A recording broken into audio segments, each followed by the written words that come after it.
Le quart d'heure lyonnais, toute l'actualité chaque matin. Parce que Lyon demain se dessine aujourd'hui, voici l'essentiel de l'actualité.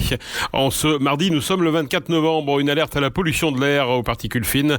Résultat, une circulation différenciée instaurée par le préfet. 62 nouvelles hospitalisations de patients en Covid+, ces dernières 24 heures dans le département du Rhône et 17 personnes décédées des suites du Covid dans les services hospitaliers en 24 heures. Ils étaient près de 2000 hier dans les rues de Lyon, commerçants, artisans, restaurateurs, professionnels de la nuit et autres indépendants pour réclamer la réouverture de leurs établissements.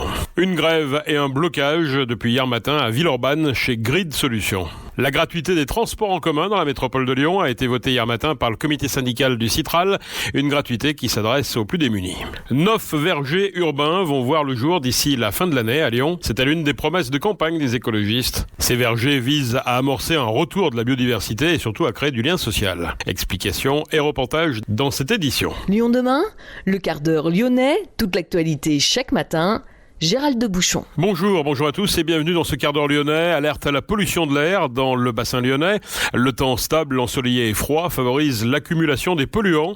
La circulation différenciée est instaurée. Les véhicules autorisés à circuler sont les véhicules affichant un certificat qualité de l'air, une vignette critère de classe 0 émission moteur, de classe 1, 2 ou 3.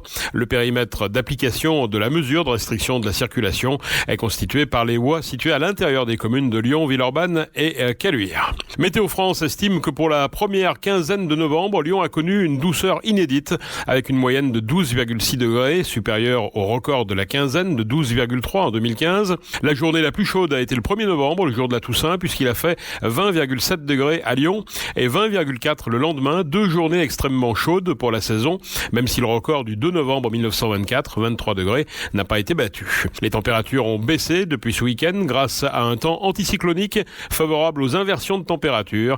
Conséquence donc, la pollution. Lyon demain, un site internet, du son, de l'image, un média complet pour les Lyonnais qui font avancer la ville. 62 nouvelles hospitalisations de patients Covid+, ces dernières 24 heures dans le département du Rhône. Au total, 1684 personnes sont prises en charge. 8 nouveaux patients ont été admis en réanimation entre dimanche et lundi. 257 patients Covid-19 sont dans les services de réanimation du département. 17 personnes sont décédées des suites du Covid dans les services hospitaliers du Rhône en 24 heures, soit 1392 décès depuis le début de l'épidémie. Le taux d'incidence continue en revanche de chuter. Dans la métropole de Lyon, il est de 233 pour 100 000 habitants pour la semaine glissante du 14 au 20 novembre contre 394 la semaine précédente.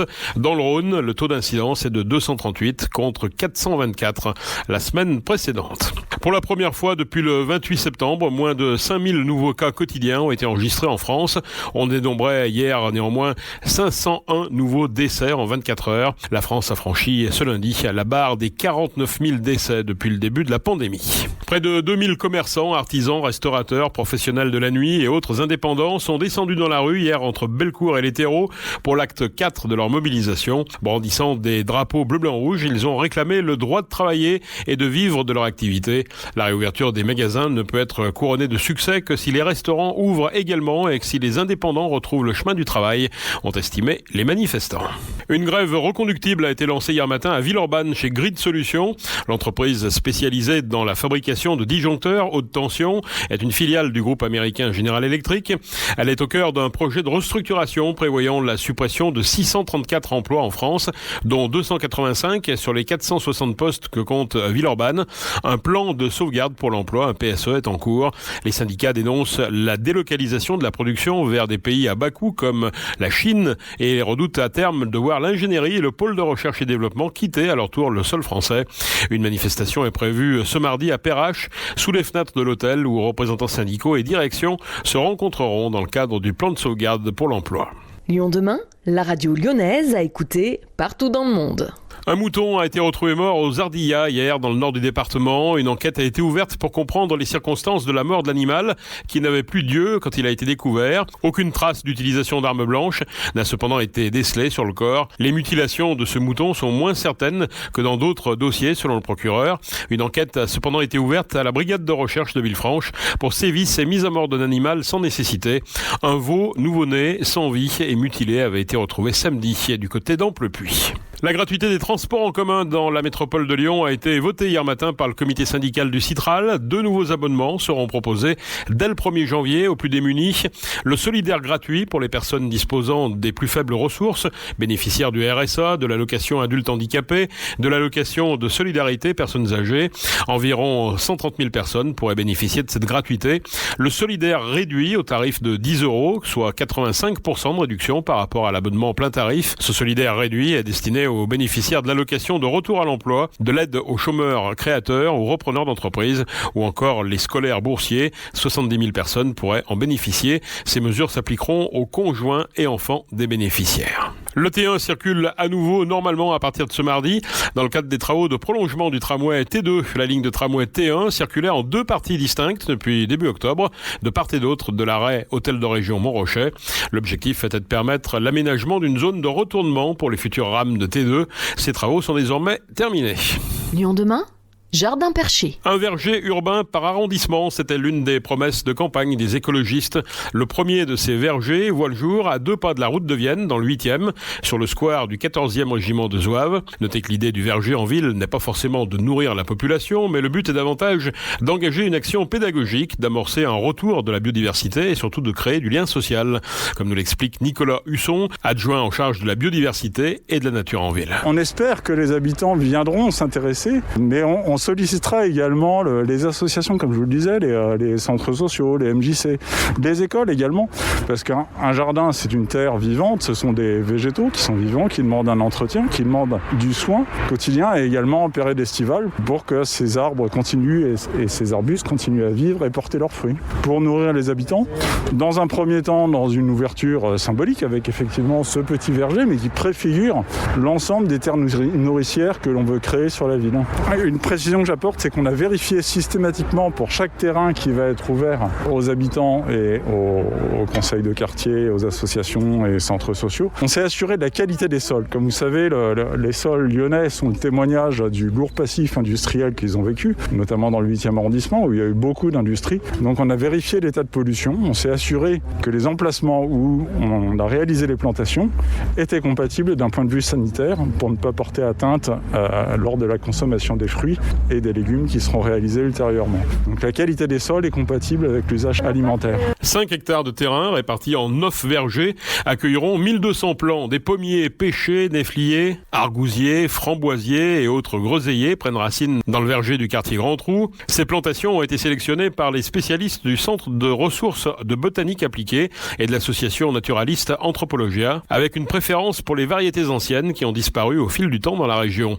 Gauthier Chapuis, conseiller délégué à l'alimentation. On a travaillé avec le CRBA, du coup, qui est le centre de recherche en botanique, et le but c'était de trouver des espèces qui étaient liées. En fait, Lyon a un historique fort au niveau du patrimoine de création botanique, avec notamment le jardin botanique et entre autres. Et donc l'idée c'était vraiment de retrouver des espèces qui ont été créées sur le bassin lyonnais. Voilà. Alors là c'est pour des vergers, mais il y a eu toute quantité d'espèces qui ont été créées, notamment aussi en maraîchage, comme le melon du Rhône ou la monstrueuse de Lyon qui était une tomate à l'époque, et tous ces fruits et légumes ont été créés là. Et l'idée c'est vraiment de travailler avec le CRBA pour sur ces vergers là retrouver des espèces anciennes qui ont existé ou qui ont toute leur place dans le bassin lyonnais. Et qui ont disparu pour quelle raison ?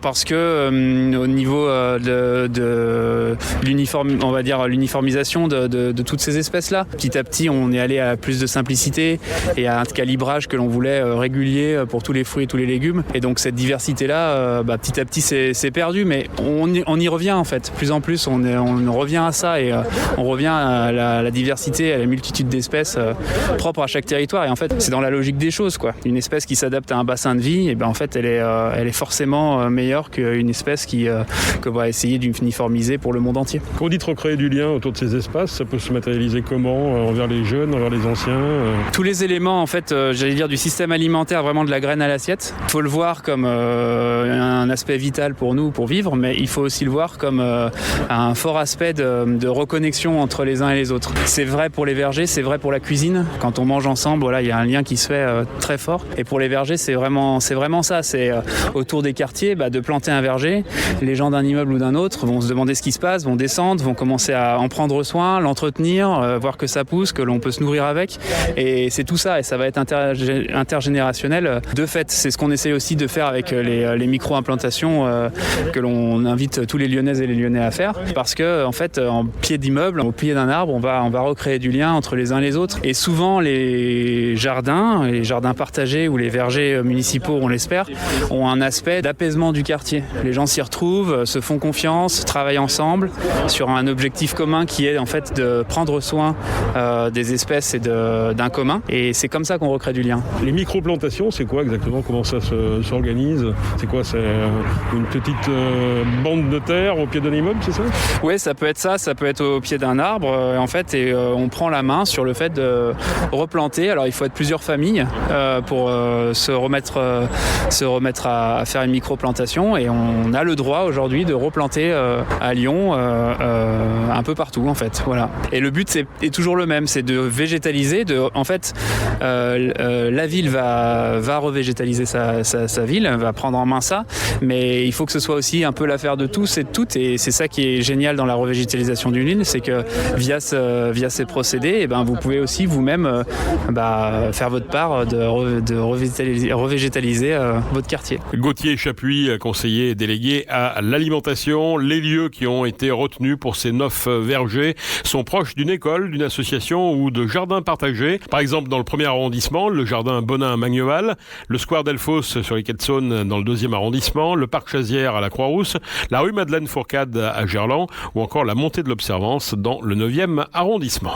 Annulé cette année pour cause de crise sanitaire, Running Lyon reviendra au calendrier en 2021. Les organisateurs ASO et l'association lyonnaise Oxygène ont décidé de repositionner leur épreuve le 3 octobre, soit le même week-end que lors des éditions précédentes.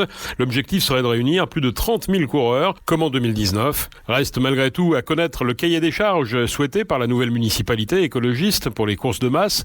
Grégory Doucet avait laissé entendre en septembre qu'il pourrait se montrer très exigeant en matière d'éco-responsabilité. Les nouvelles règles devant s'appliquer à tous les événements sportifs, notamment le Tour de France, mais aussi donc le marathon.